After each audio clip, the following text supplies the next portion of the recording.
नमस्कार मु प्रगति भूया आम माटी संस्कृति और परंपरा को नहीं ओडिया साहित्यर एक विप्लव स्टोरी इमेज रफ खाता को आपण मानक स्वागत। आज रफ खाता फर्दरे आपण मानक पाखक नहीं आसीचु प्राबंधिक डॉक्टर प्राचीभूषण त्रिपाठी, कवयत्री स्नेह मिश्र, कवि जुबुली कानून गुंग। आज्ञा नमस्कार, मु स्टोरी इमेज रफ खाता को करूँ स्वागत। दुख लगुच ओडिशार बड़ बड़ गाल्पिक साहित्यिक कवि मान आपन जदि जाई पचारे आम गोटे गाँ से गाँ स्कूल रे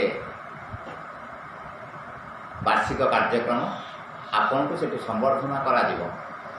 आपन 25,000 टंका सहित उत्तरीय फूलतोड़ा पाइबे। से कवि गाल्पिक साहित्यिक माने जोटी ज्ञानपीठ पाइथिबे, सारला साहित्य पाइथिबे, केंद्र साहित्य एकाडेमी पाइथिबे, तथापि तांकर पार्टी केबे बाहरिबो नाही जे जाओ नुआ पिला को दियो, ताकू उत्साहित कर, ताकू खोज।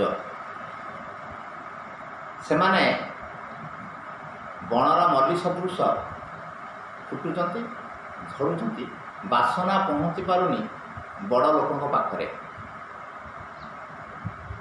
आमे ए रफ खाता फर्दरे से नव प्रतिभा मान को स्थानित करुचु, से लोकलोचन को आने को चाहूँ। से अन्य पाखरे संवेदना रहिबा दरकार, टिके स्नेह रहिबा दरकार। किंतु जोटिकी जीव से आगरे आपको बाट छाड़ुची किए, से बाट न छाड़ार दुखरे आज रफ खाता फल। प्राबंधिक डॉक्टर प्राचीभूषण त्रिपाठी ओडिया गद्य साहित्यर जड़े सुलेखक और शिशु साहित्यिक, पेशार अध्यापक, निशारे लेखक, समाजर आचार विचार को नहीं से जा कहते आसतु शुणा। दर्शक बंधु नमस्कार। आज मुहूर्त महामारी कोरोना रक्षा करने जो योद्धा मैंने आगक आसी एवं से योद्धा मान को प्रणाम जनवाई आउ एक योद्धा भाव मो साहित्यिक मान को निवेदन करुच्ची रफ खातार पर्दरु जहाँ प्रयास देइछंती अध्यापक प्रफुल्ल कुमार साहू चौद्वार कॉलेज। यही रफ खातार पर्दरे आज कथा हूँ साहित्यिक मान जदि योद्धा न साजिबे ताहले आमर मानसिक प्रवृत्ति बदलिब नाही। साहित्य किछि नियम कानून मध्य वर्णना करा जायछि। समाज चलिबा पाई, समाज बंचिबा पाई, समाज को रक्षा करिबा पाई विभिन्न पारंपरिक विधि, संतान जन्म विधि, दशाह विधि, ऋतुपालन विधि, देढ़सुर भाई भोर संपर्क, खाद्य पानीय विधि, तांबूल सेवा परंपरा, सतीदाह प्रथा, एकपत्नी व्रत इत्यादि बहु एभली कि आतिथ्य सबकिछि प्रसंग आम साहित्य पाइबा। जो साहित्य भक्ति भाव मध्य रही, जो भक्ति भाव रे रही लोकों को शिखेबार प्रयासर भंगी, वार्ता देवार भंगी, जो वार्ता भितर जदि आम स्वभाव कवि गंगाधर मेहर को देखा,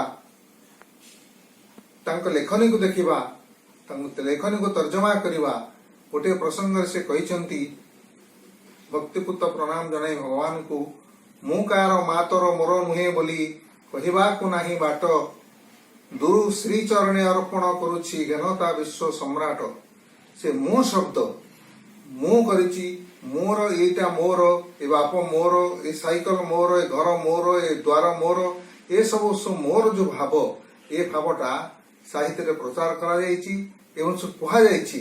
एटा को କାଢିଦେବା ପାଇଁ ମନରୁ କାଢିଦେଲେ ଆମେ ସୁସ୍ଥ ରହିବା ଏବଂ ସୁସ୍ଥ ରଖିବା ସମାଜକୁ, ଦେଶକୁ ସୁସ୍ଥ ରଖିବା, ସୁସ୍ଥ ମନୋଭାବ ତିଆରି କରିବା।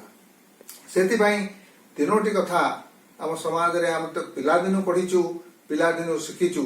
ଗୋଟିଏ ହେଲା ପ୍ରଥମରେ ସୂର୍ଯ୍ୟାସ୍ତ ଏବଂ ସୂର୍ଯ୍ୟୋଦୟ, ଏଇ ଜ୍ଞାନ ରହିବା ଦରକାର। ସୂର୍ଯ୍ୟ ଉଦୟ ପୂର୍ବରୁ ସ୍ନାନ କରିବା, ସ୍ନାନ କରିବା ପରେ ତୁଳସୀ ପତ୍ର ଖାଇବା ଏବଂ ଭଗବାନଙ୍କୁ ଜଳଦାନ କରିବା, ଏ ପ୍ରସଙ୍ଗ ବର୍ତ୍ତମାନ ନାହିଁ। ଯାହା ସାହିତ୍ୟରେ ରହିଛି ବର୍ତ୍ତମାନ ସେ ପ୍ରସଙ୍ଗକୁ ସମସ୍ତେ ଗ୍ରହଣ କରିବାକୁ ବାଧ୍ୟ ହୋଇଛନ୍ତି ଏ ଘର ଭିତରେ ରହିକରି। ଦ୍ୱିତୀୟ ପ୍ରସଙ୍ଗ ହେଲା ଗୁରୁଜନମାନଙ୍କୁ ପ୍ରଣାମ କରିବା, ଆଲିଙ୍ଗନ ନ କରିବା, ହାତ ନ ମିଳେଇବା, ଏଇ ଯୋଉ ପ୍ରସଙ୍ଗ ବର୍ତ୍ତମାନ ଆସୁଛି ସେ ପ୍ରସଙ୍ଗ ଗୁଡିକ ଆମର ଆର୍ଯ୍ୟ ସମାଜରେ ଥିଲା, ସନାତନ ଧର୍ମରେ ଥିଲା, ସାହିତ୍ୟରେ ବାରମ୍ବାର ଏଇଟା ପ୍ରଚାର କରିଛି ଏବଂ ବର୍ତ୍ତମାନ ସେ ପ୍ରସଙ୍ଗ ମଧ୍ୟ ଟିଭି ବା ରେଡିଓ ଯୋଉଥିରେ ଦେଖାଯିବ। ଏଭଳି କି ଆମେରିକାର ଟ୍ରମ୍ପ ମଧ୍ୟ ସେ ହାତ ନମସ୍କାର କରିବାକୁ ବାଧ୍ୟ ହଉଛନ୍ତି, ହାତ ଆଉ ମିଳୁନାହାନ୍ତି। ତୃତୀୟ ପ୍ରସଙ୍ଗ ହଉଛି ସଂସ୍କାର ବିଧି। ମରିଗଲା ପରେ ଦଶାହ ବିଧି ଯୋଉ ରହିଛି, ସେ ଦଶାହ ବିଧି ଭିତରେ ଯୋଉ ସଂସ୍କାର ରହିଛି, ପୋଡ଼ି ଦେବା ବା ପୋତି ଦେବା, ସେସବୁ ଯଦି ବର୍ତ୍ତମାନ ନ କରାଯାଏ ଏ ଭୂତାଣୁ ବହୁ ପରିମାଣରେ ଆଗକୁ ଆଗକୁ ମାଡ଼ି ଚାଲିବ ଏବଂ ଆମର ଯୋଉ ନିୟମ ବା ପ୍ରଥା ରହିଛି, ଯୋଉ ପ୍ରଥା ଭିତରେ ଆମେ ଯଦି ଗତି ନ କରିବା, ଘର ଭିତରେ ନ ରହିବା, ଏକାଠି ନ ରହିବା, ଘର ହଉଛି ଆମର ଏକ ସୁନ୍ଦର ମନ୍ଦିର ଏବଂ ଉତ୍କଳର କଥା ମୁଁ କହୁଛି, ଉତ୍କଳର ଯୋଉ ଘର ଭିତରେ ଯୋଉ ରହୁଛୁ ଆମେ ଏକକାଳୀନ ସମସ୍ତେ ଗୋଟିଏ ଜାଗାରେ ରହୁଛୁ। ଆଜି ସେ ପ୍ରସଙ୍ଗ ବହୁତ ଆଗରୁ ଥିଲା, ଏବେ ମଧ୍ୟ ଅଛି। ଯାହାର ମୁଖ୍ୟ ଦେବତା ହଉଛନ୍ତି ଶ୍ରୀ ଜଗନ୍ନାଥ। ଶ୍ରୀ ଜଗନ୍ନାଥଙ୍କ ପାଖରେ ମୁଁ ଭକ୍ତିପୂତ ପ୍ରଣାମ ଜଣାଇ ବର୍ତ୍ତମାନ ତାଙ୍କ ପାଖରେ ନିବେଦନ କରୁଛି, ଏଭଳି ମହାମାରୀରୁ ଆମକୁ ରକ୍ଷା କରନ୍ତୁ, ସମସ୍ତଙ୍କୁ ରକ୍ଷା କରନ୍ତୁ ଏବଂ ସମସ୍ତଙ୍କର ମଙ୍ଗଳ କାମନା କରନ୍ତୁ। ବହୁତ ବହୁତ ଧନ୍ୟବାଦ। ସାର ଘରେ ଘରେ ସେ ପରିଚିତ ଅଧ୍ୟାପିକା ଭାବେ ଛାତ୍ରଛାତ୍ରୀଙ୍କ ନିକଟରେ ଯେ ଚିର ପ୍ରଶଂସିତ। ଅଭିନୟରୁ ଅଧ୍ୟାପନା ଯାହାଙ୍କର ନିଶା, କବିତା ଲେଖା ତାଙ୍କ ଖିଆଲି ମନର ଭାଷା, ସେ ହେଉଛନ୍ତି ଡକ୍ଟର ସ୍ନେହ ମିଶ୍ର। ଆଜି କବିତାର ପାଖୁଡ଼ାରେ ତାଙ୍କ ମହକ। ନମସ୍କାର। ଆଜି କରୋନା ଭୟ ଲୋକମାନଙ୍କୁ ଏତେ ମାତ୍ରାରେ ଆତଙ୍କିତ କରିଛି ଯେ ପାଖ ଲୋକ, ସାଙ୍ଗସାଥୀ ସମସ୍ତେ ଦୂରେଇ ଯାଇଛନ୍ତି। କେହି କାହା ମୁହଁକୁ ଚାହିଁବାକୁ ବି ପ୍ରସ୍ତୁତ ନୁହନ୍ତି। ସେଇ ଉପରେ ମୁଁ ଛୋଟିଆ କବିତାଟିଏ ପୁଣି ଲେଖି ଆପଣମାନଙ୍କୁ ଶୁଣାଉଛି। ସବୁ ଗର୍ବ, ଅହଙ୍କାର, ପଇସା, ପାୱାର କରୋନା ପାଖରେ ସବୁ ନାରଖା। ତେଣୁ ଏ ଦୁନିଆ ଦୁଇ ଦିନର, ଆଜି ଅଛି ତ କାଲିକି ନାହିଁ। ଯେତେ ଦିନ ବଞ୍ଚିଥିବା ସ୍ନେହ ପ୍ରେମ ବାଣ୍ଟୁଥିବା ମାନବିକତାର ଉଦାହରଣ ସାଜିବା। ନମସ୍କାର। ଓଡ଼ିଆ କାବ୍ୟ ଜଗତର ଏକ ନୂଆ ତାରକା ହେଉଛନ୍ତି କବି ଜିବୁଲ କାନୁନଗୋ। ବୟସ ପରାଜିତ ତାଙ୍କ ପାଖରେ, କବିତା ମନସ୍କ ସଦା ସର୍ବଦା। ତାଙ୍କ କବିତା ଆସନ୍ତୁ ଶୁଣିବା। ଏ ପୃଥିବୀରେ ସବୁ କବିତା ଅଧୁରା, ଏକମାତ୍ର ଈଶ୍ୱର ହିଁ କବିତାରେ ପୂର୍ଣ୍ଣତା ଆଣିପାରନ୍ତି।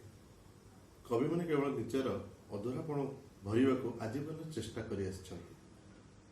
ସେ ପ୍ରଚେଷ୍ଟାରେ ମୁଁ କେତେ ସଫଳ ହୋଇଛି ତାହା ଆପଣମାନେ କହିବେ। ଆଜି ମୁଁ ଗୋଟେ କବିତା ପଢ଼ୁଛି। କବିତାର ଶୀର୍ଷକ ହେଉଛି ବଞ୍ଚିବାର ସ୍ୱୀକୃତି। କବିତାର ଶୀର୍ଷକ ବଞ୍ଚିବାର ସ୍ୱୀକୃତି। ପ୍ରତି ମୁହୂର୍ତ୍ତରେ ମୁଁ ଖୋଲା ଆଖିରେ ବି ଦେଖିପାରୁଥିଲି, ପ୍ରତି ମୁହୂର୍ତ୍ତରେ ମୁଁ ଖୋଲା ଆଖିରେ ବି ଦେଖିପାରୁଥିଲି। ବଞ୍ଚିବାଟା ଏ ପୃଥିବୀରେ ଖୁବ୍ ଯନ୍ତ୍ରଣାଦାୟକ ହେଉଥିଲା। ଛାତି ଭିତରେ ବି ଅସହ୍ୟ ଯନ୍ତ୍ରଣା। ଦିନେ ଏକ ତୀକ୍ଷ୍ଣ ଛୁରୀରେ ନିଜ ଛାତିଟାକୁ ଚିରି ଦେଇ ହୃତ୍ପିଣ୍ଡଟାକୁ ଓଟାରି ଆଣି ବାହାରେ ଥୋଇଲି। ଦିନେ ଏକ ତୀକ୍ଷ୍ଣ ଛୁରୀରେ ନିଜ ଛାତିଟାକୁ ଚିରି ଦେଇ ହୃତ୍ପିଣ୍ଡଟାକୁ ଓଟାରି ଆଣି ବାହାରେ ଥୋଇଲି। ଇସ୍, କି କଷ୍ଟ, କି ଆଶ୍ଚର୍ଯ୍ୟ! ମୋ ଛାତିରୁ ବାହାରି ଆସିଲା ପରେ ମଧ୍ୟ ସ୍ୱାଭାବିକ ଭାବେ କାମ କରୁଥିଲା। ଧକ୍ ଧକ୍ ଧକ୍ ଧକ୍ ଧକ୍ ଧକ୍ ଧକ୍ ଶବ୍ଦ କରି। ଆଖିରେ ଦେଖି ବିଶ୍ୱାସ କରିପାରୁନଥିଲି। ମୁଁ ପୁଣି ଆଖି ଦୁଇଟାକୁ ଟାଣି ଆଣି ବାହାରେ ଥୋଇଲି, କିନ୍ତୁ ସେମାନେ ନିର୍ବିକାର ଭାବେ ନିଜ କାର୍ଯ୍ୟ କରୁଥିଲେ। ମୁଁ ତଥାପି ସେଇ ମୁହଁ ଦେଖିପାରୁଥିଲି ଓ ତାଙ୍କୁ ଅନୁଭବ କରିପାରୁଥିଲି, ଭୁଲି ବି ପାରୁନଥିଲି। ମୁଁ ତଥାପି ମଧ୍ୟ ସେଇ ମୁହଁ ଦେଖିପାରୁଥିଲି ଓ ତାଙ୍କୁ ଅନୁଭବ କରିପାରୁଥିଲି, ଭୁଲି ବି ପାରୁନଥିଲି। ମୃତ୍ୟୁର ଅପେକ୍ଷାରେ ଥିଲି କିନ୍ତୁ ମରୁନଥିଲି। ମୃତ୍ୟୁର ଅପେକ୍ଷାରେ ଥିଲି କିନ୍ତୁ ମରୁନଥିଲି। ଅନ୍ୟର ଜୀବନ ଯେଉଁଠି ମୋତେ ବଞ୍ଚିବାର ସ୍ୱୀକୃତି ଦେଇଛି, ମୃତ୍ୟୁ ନହେବାଟା ଏଠି ଆଶ୍ଚର୍ଯ୍ୟ କ'ଣ? ଦର୍ଶକ ବନ୍ଧୁ, ଆମ କାର୍ଯ୍ୟକ୍ରମ କେମିତି ଲାଗୁଛି ମେସେଜ କରିବାକୁ ଅନୁରୋଧ ରହୁଛି। ପୁଣି ଭେଟ ହବ କାଲି ସନ୍ଧ୍ୟାରେ। ନମସ୍କାର।